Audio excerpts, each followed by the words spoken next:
성경의 사랑 시리즈를 마감하고 있습니다. 다음 주면은 이제 사랑 시리즈가 마지막이 됩니다.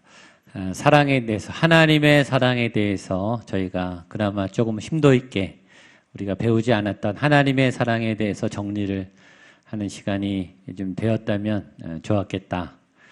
저 나름대로 지난주에 그 하나님의 사랑을 3가지 정도 정리했습니다. 첫 번째, 하나님의 사랑은 영적인 것입니다. 사랑은 육체적이고 감정적이고 또 지성적인 거예요. 생각이 나고 또 접촉을 하고 또 선물을 주고 또 감정적 교류가 있고 열정이 있고 흥분이 있는 또 그런 많은 인간적인 사랑의 것이지만, 그러나 하나님의 사랑은 영적인 것입니다. 영적인 것이라고 하는 것은 이 땅의 것이 아니라 하늘의 것이라는 뜻입니다. 기원이, 소스가 하늘에서 왔어요.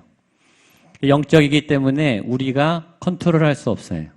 우리가 조종할 수 없다고요. 우리는 내가 이루고 싶은 사랑이 있어요. 내가 하고 싶은 사랑, 내가 만족스러워하는 나의 사랑에 대한 그림이 있는데, 그러면 그게 사랑이 아닐 가능성이 있는 거죠. 하나님이 사랑이고 사랑의 근원이 하나님이기 때문에 그것은 하늘로부터 온 것이고 영적인 거예요. 그래서 내가 잡고 취하고 이루려고 하는 게 아니라 따라가고 배우고 순종해야 되는 거예요. 사랑은 따라가야 되는 거예요. 하나님의 사랑을 따라가고 배우고 순종해야 되는 거예요. 거기에 우리의 의지가 담겨 있는 거죠. 사랑은 감정적인 것을 넘어서는 의지적인 것인, 그리고 믿고 순종해야 하는 것인, 때로 사랑처럼 안 느껴지는 것이라 할지라도 하나님의 영적인 것이기 때문에 배우면서 이게 사랑이란 거구나, 이게 하나님의 사랑이구나, 내가 다 사랑을 알고 있지 않기 때문에, 저와 여러분이 사랑을 다 모르지 않습니까? 근데 우리는 이것이 사랑이 아니라고 우리 마음대로 판단할 수 없는 거죠. 하나님이 원래 만들어 놓으신 하나님의 그 사랑을 따라가면서 순종하면서 의지적으로 그 사랑 가운데 머물면서 그 사랑을 이뤄내는, 그러면서 하나님의 사랑을 공급받는 그런 사랑의 영적 여정을 가야 된다는 것이죠. 3번째, 하나님의 사랑은 영적인 것이기 때문에 우리가 생각한 것보다 훨씬 강해요. 세상 사람도 사랑이 가장 강력하다는 걸 알아요. 그러나 저는 확신합니다. 그것 이상이에요. 세상이 말하는 부모님의 사랑, 신실한 우정의 사랑, 목숨보다 귀한 사랑보다 하나님의 사랑은 훨씬 더 강합니다. 그러나 그 하나님의 사랑이 가능하다는 것 때문에 우리는 절망해요. 그러나 나는 그런 사랑을 이룰 수 없어. 그런 사랑은 나에게 불가능해.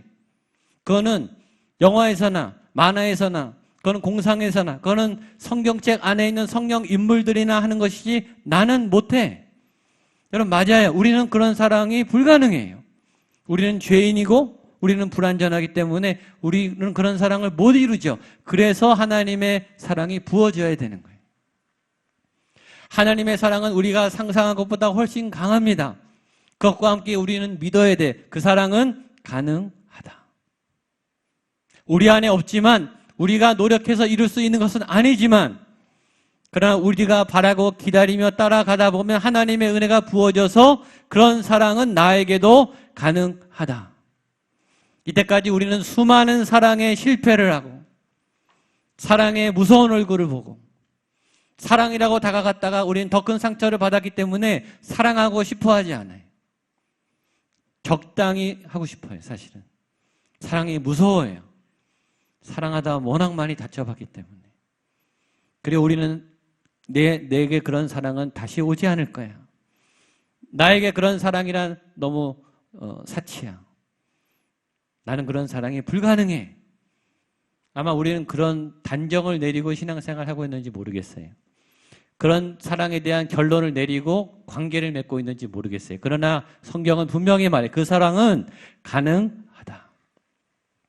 여러분에게도 일어날 수 있다. 나에게도 일어날 수 있다. 저는 여러분들이 그 사랑에 대한 소망을 버리지 않게 되기를 축복합니다. 옆에 분에게 한번, 사랑할 수 있습니다. 사랑이 이루어집니다. 사랑 받을 겁니다. 이미 우리는 받았어요. 예수님의 사랑을 받았잖아요. 너무너무 엄청난 사랑을 지금 받고 있어요. 갖고 계시죠? 아멘. 이미 있습니다. 저는 예배에 대한 꿈이 있어요.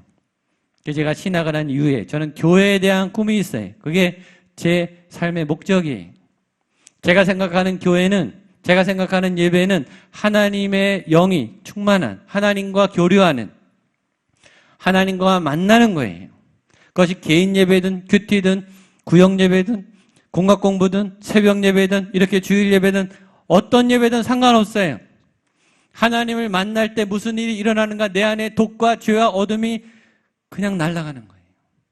나를 묶고 있었던 모든 어둠의 묶임이 풀리는 거예요. 그게 예배예요. 제가 아는, 제가 공부하고 제가 경험한 그게 바른 예배예요. 하나님이 함께하면 어둠과 죄는 사라져요. 당연하죠.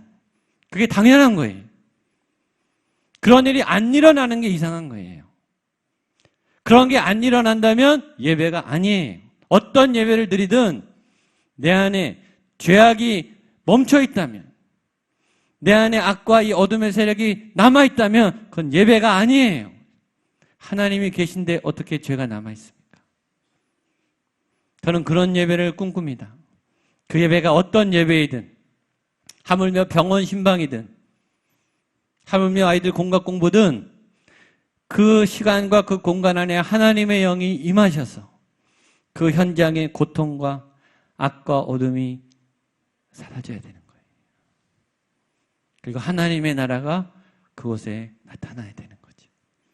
그게 제 삶의 목적이고 제가 사역하는 이유예요. 그러나 저는 사랑 시리즈를 하면서 같은 얘기지만 표현을 다르게 하자면 사랑이 임하기를 기도하게 됐어요.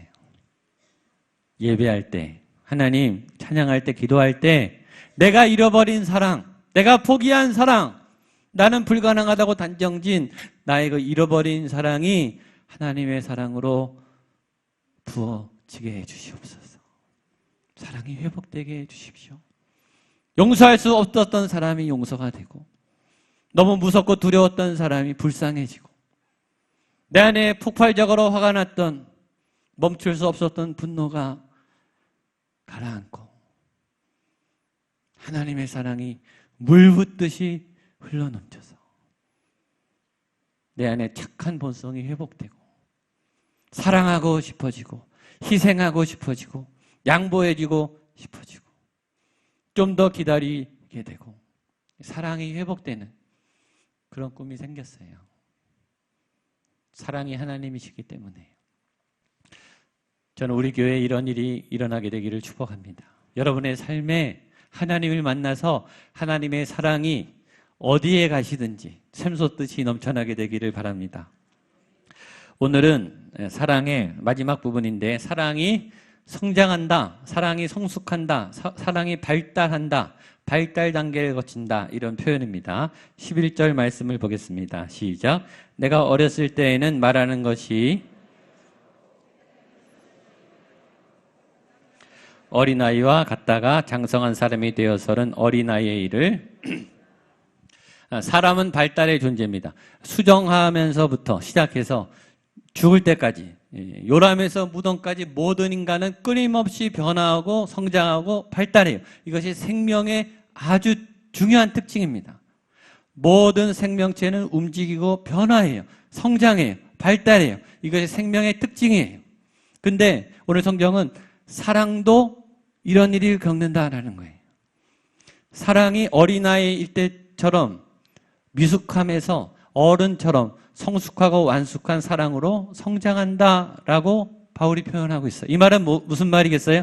사랑도 어떤 생명의 속성이 있는, 어떤 지성이나 이론이나 추론이나 어떤 관념이 아니라 사랑도 어떤 생명체, 생명덩어리와 같은 어떤 꿈틀거림이 있는 생명이라는 거예요. 하나님이 생명이시죠. 하나님이 사랑이시고 성령이 생명이시죠. 어떤 사랑이 생명체처럼 우리 안에 와서 역사에서 생명 현상을 일으킨다. 그러나 초보의 시절과 미숙의 시절과 성숙의 시절을 거친다. 다 처음이 있어요. 처음 결혼하죠. 재혼한 분, 그분하고는 처음 결혼하는 거 아니에요. 세 번째 결혼한 분, 그분하고는 처음 결혼하는 거 아니에요. 여러분 다 처음이에요. 첫째도 처음이죠. 둘째는 처음 나보는 거예요. 셋째도 처음 셋째를 나보는 거죠. 오늘 하루는 다 처음 살아요. 2016년 8월 21일은 한 번도 살아본 분이 없어요. 다 지금 처음이에요. 우리는 32년대 목양교회 8월 달에 처음 여기서 예배를 드리는 거예요. 다 처음입니다. 앞으로 무슨 일이 일어날까요? 아무도 모릅니다. 처음이라고 하는 것은 기대를 주지만 굉장한 긴장을 줍니다. 초보의 시절을 겪죠. 어린아이들은 어린아이 같아야 어린아이다워요. 초보들은 초보예요. 노련한 어린아이들은 무서워요. 귀엽지가 않아요. 아이가 실수도 하지 않고 너무나 차분하고 침착해요. 아이가 아니죠. 가끔 너무 성숙한 어른처럼 철든 아이들이 있어요. 사실은 불쌍한 아이들이에요. 어린아이 때는 어린아이처럼 유치함을 겪어야 되는 거죠. 교회 처음 오는 분들은 교회가 낯설죠. 초신자들은 말할 것도 없죠. 모든 게 낯서요. 찬양도 분위기도 순서도 아무것도 아는 게 없어요. 그분들이 오는 건 굉장한 용기죠. 이 더위에 예배 드리고 계신 게 얼마나 대단한 건지 우리가 알고 있어야 돼요. 다른 교회 다니시던 분도 저희 교회는 또 처음이면 또 낯설어요. 교회는 사람이 바뀌면 다 다른 거예요. 저도 수많은 교회를 다녀봤는데 다 다릅니다. 그게 낯설어요. 긴장이 돼요. 똑같은 강의를 해도 각 교회마다 다 다릅니다. 다 다른 경험이 있어요. 이 사랑도 그렇다는 거예요. 사랑도 그래서 첫사랑은 미숙해요. 실수를 많이 해요. 사랑은 있는데 오해를 많이 겪어요. 조마조마하고 가슴이 울렁거리고 그래서 첫사랑은 잘 깨져요. 미숙하기 때문이죠. 그래서 신혼부부는 잘 싸워요. 별거 아닌 것 같은데 정말 죽기 살기로 싸워요.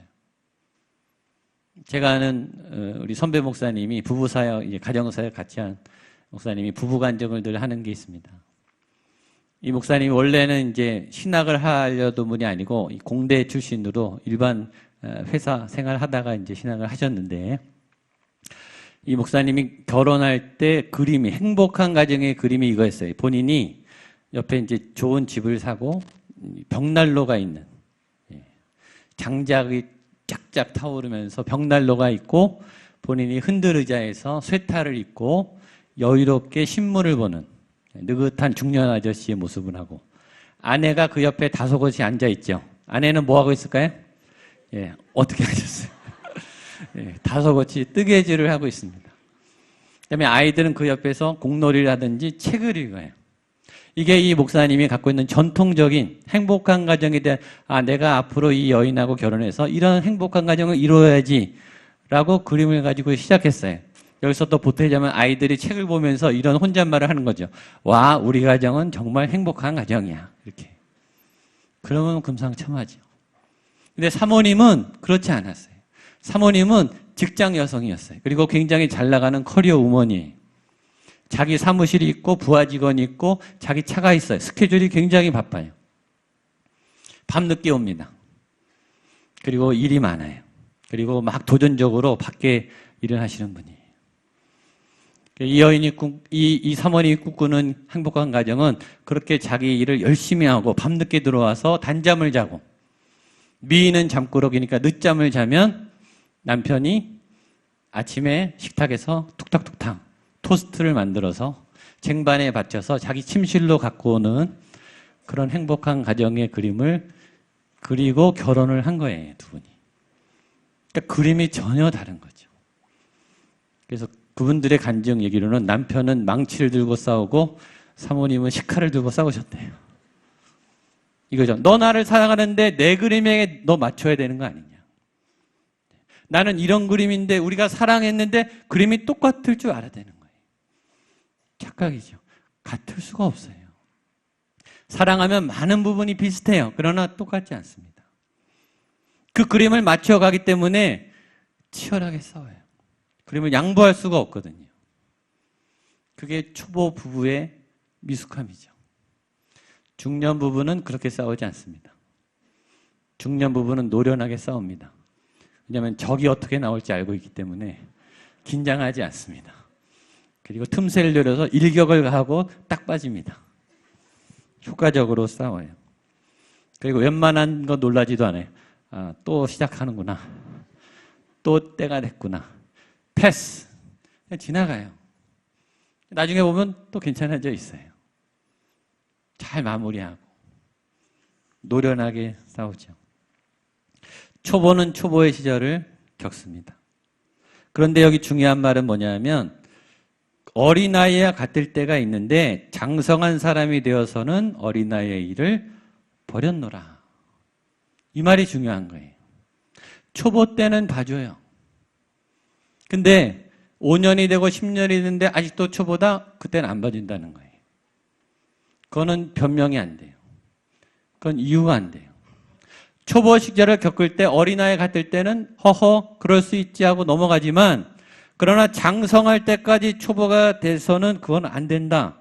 사랑은 초보를 벗어 던지고 성숙을 위해 피와 땀을 흘려서 갈고 닦고 노력하고 옛날에 유치한 것을 버려내는 성장과 성숙의 과정을 거치는 것이 사랑이다라는 거죠. 금년도 너무 덥지만 몇 년 전에도 이렇게 더운 적이 있었어요. 그때는 얼마큼 더웠냐면 9월 달 중순인데 30도가 계속됐어요. 정말 전 국민이 힘들었어요. 금년에 그렇게 안 되기를 저는 기도합니다. 여름이 가야죠. 갈 여름이 안 가고 9월 달까지 버티니까 온 국민이 다 힘들어요. 여름 때는 더우면 더운 맛이 있지만 가을에는 시원하고 열매를 맺어야 되죠. 아이가 엄마의 태 속에 자궁 안에 가장 완벽한, 가장 편안한, 가장 모든 것이 공급되는 가장 좋은 환경에서 10달을 지냅니다. 그러나 그 가장 좋은 환경은 10달 만이에요. 10달이 지나면 어떻게 됩니까? 그 가장 좋은 환경은 만약에 지나면 가장 위험한 환경이 돼요. 아이가 자라서 엄마 뱃속을 나와야 엄마도 살고 아이도 살지, 아이가 계속 거기가 좋다고 계속 있으면 엄마도 죽고 아이도 다 죽어요. 그 위험한 환경이 떠나지 않으면 큰일 난다고요. 사랑은 일정 기간에 되면 떠나야 되는 거예요. 벗어나야 되고 버려야 되는 거죠. 끼고 있는 게 사랑이 아니라 떠나보내고 버리고 포기하고 지나가는 게 사랑이에요. 그래야 엄마가 되고 아기는 아이가 되고 아이가 자라는 거죠. 누가 못 떠나보내냐면 부모가 못 떠나보내요. 왜 못 떠나보내냐면 사랑 때문에 안 보내요. 지켜주고 싶거든요. 도와주고 싶어요. 잘 안내해주고 싶어요. 제가 두란노 결혼예비학교를 5년 동안 매주 그렇게 신혼부부 100상을 놓고 그렇게 강의를 했어요. 여러분 절대 부모님에게 돈 빌려서 부모님으로부터 돈 받아서 결혼하지 말고 여러분 경제 능력 수준에서 결혼하십시오. 사골세, 조촐한 신혼살림 그렇게 시작하세요. 결혼은 떠나는 거예요. 경제적인 독립을 하는 거예요.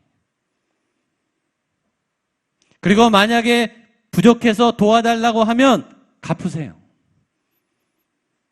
그게 성숙이에요. 받기 시작하면 좋죠. 그러나 어른은 될 수 없는 거예요. 어린아이의 일을 버리는 것이 사랑이에요. 계속 받아서 혜택을 받으면 좋겠지만 그 사람은 어린아이로서 성장하지는 않는 거예요.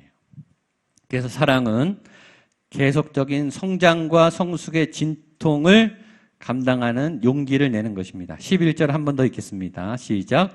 내가 어렸을 때에는 말하는 것이 어린아이와 같고 깨닫는 것이 어린아이와 같고 생각하는 것이 어린아이와 같다가 장성한 사람이 되어서는 어린아이의 일을 버렸노라.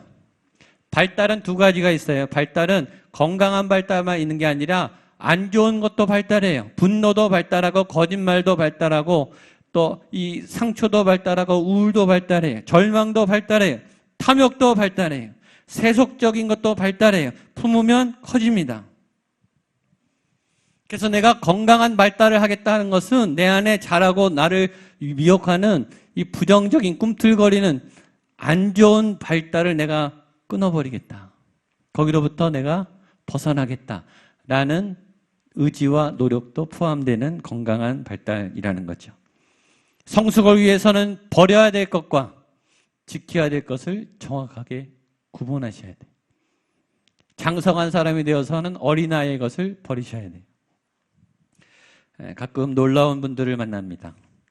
교회에서는 그렇게 좋은 봉사자일 수가 없어요. 모든 예배, 사역, 헌금, 헌신, 재정, 노력, 시간, 땀, 교회 전문가, 때로 교육자보다 더 열심히 교회를 잘 섬기세요. 기도도 열심히 하세요. 근데 세상에 나가면 그렇게 세상적으로 사세요. 세상적으로 성공을 이루세요. 세상에서도 잘하세요. 세상의 길과 방법을 너무나 정확히 알고 세상에서 탁월하세요. 그러니까 이분은 세상에서는 세상적이 되는 거예요. 교회에서는 영적인 모습으로 되고요. 그러니까 철저하게 교회의 법을 따르면서 철저하게 세상의 법에 능수능란한 세상 전문가세요. 다시 말하면 교회도 포기하지 않고 세상도 포기하지 않는 거예요. 놀라운 능력이죠. 그러나 하나님은 분명히 말했습니다. 하나님과 세상을 겸하여 섬길 수 없다. 성령 충만하든지 세상 충만하든지. 세상에 나가서는 하나님의 방법으로 싸워서 이겨야 되는 거예요. 그게 하나님의 방법이죠. 세상에 나가서 세상으로 이기면, 세상의 방법으로 이기면 그 사람들이 어떻게 하나님을 믿겠습니까?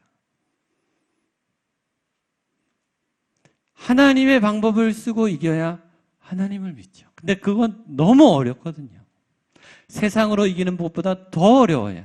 그러나 여러분 자세히 보면 그 방법이 더 쉬워요. 우리가 시도를 잘 안 해서 그렇죠. 나이가 들었는데 더 순수해요. 사회 경험은 많은데 마음은 깨끗해요. 세상이 할 수 없는 감동을 주고 세상이 감당할 수 없는 방법을 생각해내고 좋게 하는데 일반 사람들이 더 좋아하고 하나님의 방법으로 하는데 세상 사람들이 더 매력적으로 느껴요. 그걸 우리가 해야 되는 거예요. 하나님께 더 좋다. 하나님의 방법이 더 훌륭하다. 전 여러분들이 꼭 그렇게 되기를 바랍니다. 그래서 몸부림을 쳐야 되는 거죠. 세상의 방법이 아닌 하나님의 진짜 방법으로. 가능할까요? 가능하다고 믿습니까? 아멘. 예. 믿어야죠. 그래야 우리가 믿는 하나님이 진짜 하나님이죠. 그 다음에 성경은 말합니다. 사랑은 얼굴을 맞대고 보는 것이다. 12절입니다. 시작. 우리가 지금은 거울을 보는 것 같이 희미하나 그때에는 얼굴과 얼굴을 대하여 볼 것이요.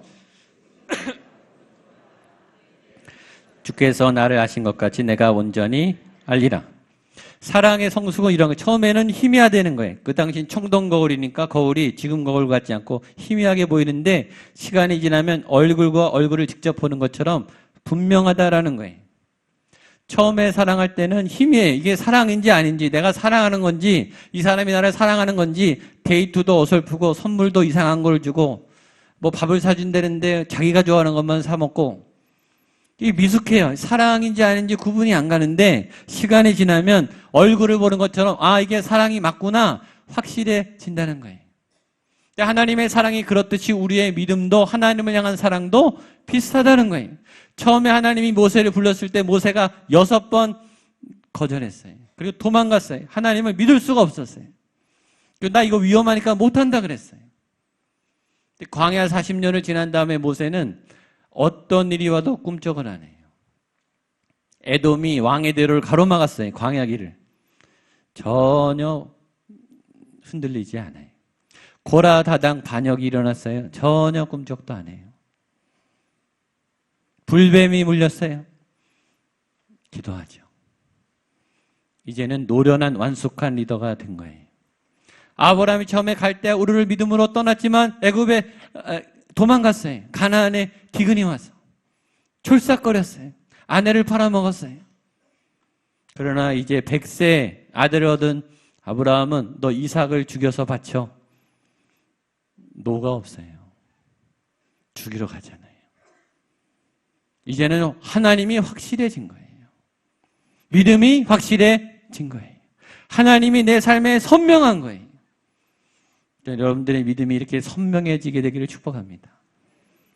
아직 믿음이 흔들리고 진짠가 아닌가 성숙의 단계를 거쳐서 잘하게 되기를 바랍니다. 마지막, 그래서 하나님의 사랑은 시간이 지나면 온전히 알게 되는 것입니다. 마지막 12절 한 번 더 읽겠습니다. 시작. 우리가 지금은 희미하나 그때에는 얼굴과 얼굴을 대하여 볼 것이요 지금은 내가 부분적으로 아나 그때에는 주께서 나를 아신 것 같이 내가 온전히 알리라. 사랑은 처음에는 사랑하는 거를 부분적으로 아는데 나중에 가면 다 안다는 거예요. 다. 사랑은 전체를 보는 거라고 얘기했죠. 저희 어머니께서 저를 키우실 때 약간 좀 분리하시면 하시는, 상습적으로 하시는 말씀이 있어요. 너 내 마음을 모른다. 너 혼자 큰 것 같지? 내가 너 똥기저귀 다 빨아서 너 그렇게 키웠다. 너가 지금은 모를 거야.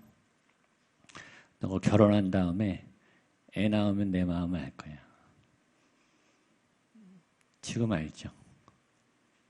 지금 아버지의 마음과 어머니의 마음을 알아요.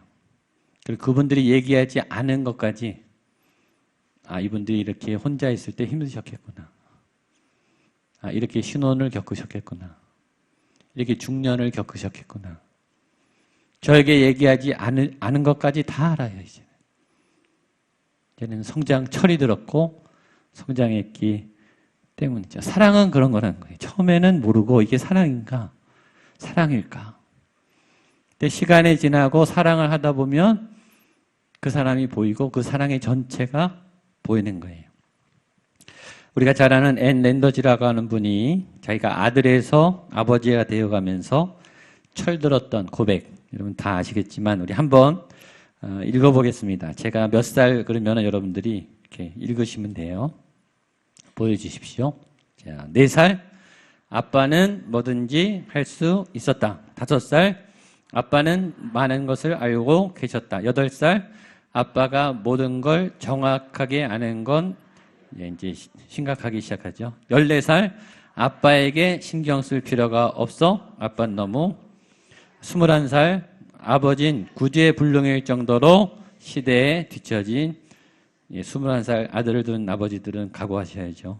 30살, 아마도 아버지의 의견을 물어보는 게 좋을 듯하다. 아버진 경험이.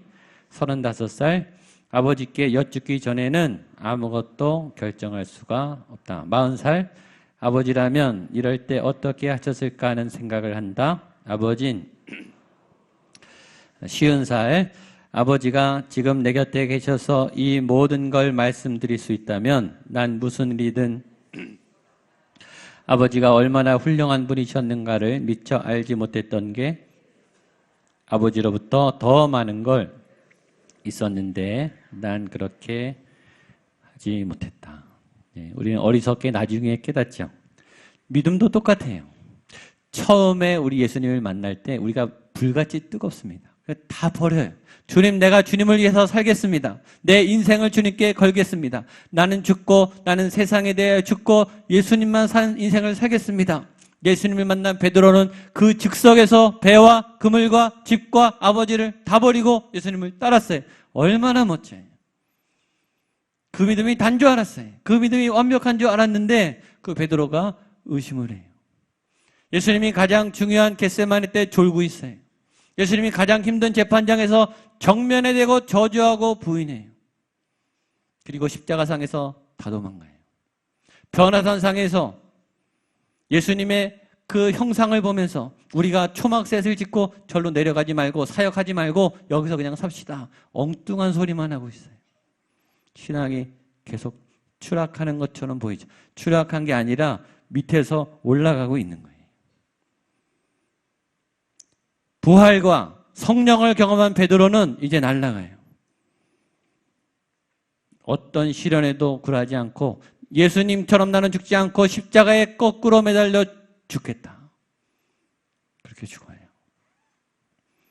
이제는 온전해진 거죠. 믿음은 그런 거예요. 믿음은 그렇게 성숙해지는 거예요. 여러분의 믿음이 추락하고 있는 게 아니에요. 지금 올라가고 있는 거예요. 우여곡절을 겪어서, 의심과 해를 겪어서 더 성숙한, 흔들리지 않는 믿음으로 변화될 줄로 믿습니다. 마지막 보겠습니다. 13절 시작. 그런즉 믿음 이 세 가지는 항상 있을 것인데 그 중에 한 번 더 읽겠습니다. 시작. 그런즉 믿음, 소망, 사랑 이 세 가지는 항상 있을 것인데 그 중에 제일은 사랑이다. 아멘. 제가 좋아하는 말 항상 있을 것인데 밑줄 꼭 그어놓으세요. 도무지 믿을 수가 없어요. 도무지 앞길이 안 보이는 소망이 끊겨졌어요. 도무지 사랑할 이유가 없어요. 그건 우리 착각이라는 거죠. 성경은 말했어요. 항상 있다. 없는 게 아니라 우리가 못 찾은 거예요. 맞죠? 제 말이 아니에요. 성경의 말이에요. 항상 있어요. 우리는 믿음을, 신뢰를 찾아내야 되고 소망을 찾아내야 되고 사랑을 찾아내야 돼요. 저는 여러분들이 어떤 어려움 속에서도 믿음과 소망과 사랑을 빼앗기지 않게 되기를 바랍니다. 그리고 뭐만 잡으면 되냐면 사랑을 잡으면 돼요. 그 안에 믿음과 소망이 다 있습니다. 하나님의 놀라운 온전한 완전한 그 사랑을 이루어내시는 저 여러분 되시기를 축복합니다. 기도하겠습니다. 하나님 아버지, 우리의 사랑이 더욱더 성숙하고 성장하며 때가 지나 온전히 알게 되는, 온전히 이해하는 하나님의 온전한 사랑으로 그렇게 변화되는, 성숙하는, 열매 맺는 믿음의 삶 살게 하여 주시옵소서. 예수님의 이름으로 기도하옵나이다. 아멘. 자리에 일어나셔서